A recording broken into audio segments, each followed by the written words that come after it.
इस super general split unit को ना कोई टेक्नीशियन रिपेयर करने के लिए आया था और इसका कंट्रोल को ना वो डायरेक्ट कर दिया है और इसकी वजह से इस यूनिट में ना बहुत टू मच आइस है और इसकी वजह से ये ब्लोअर वर्क नहीं कर रहा है, जिसकी वजह से कस्टमर को ठंडा नहीं मिलेगा, ब्लोअर बंद हो जाएगा। तो दोस्तों कोई भी एसी टेक्नीशियन अगर आपको काम मालूम नहीं है तो आप काम सीख के आइए और ऐसे किसी भी कंट्रोल को डायरेक्ट ना कीजिए। दूसरे का एसी ख़राब करके आप टेक्नीशियन भाइयों को फ़ायदा नहीं है, क्योंकि दूसरे का एसी ख़राब ना कीजिए।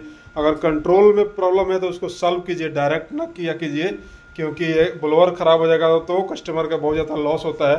तो दोस्तों आप लोग एसी टेक्नीशियन हैं तो इस बात को ध्यान रखना, अगर कंट्रोल को आप डायरेक्ट करते हैं तो उससे फ़ायदा नहीं है। आप उसको सॉल्व कीजिए क्या प्रॉब्लम है और सॉल्व करने के बाद कस्टमर को हैप्पी कीजिए और एसी रिपेयर कीजिए। दोस्तों कंट्रोल को डायरेक्ट करने से, किसी का एसी ख़राब करने से आपको कुछ फ़ायदा होने वाला नहीं है दोस्तों। और आप लोग अगर अच्छे टेक्नीशियन हैं तो ऐसा काम न कीजिए प्लीज़।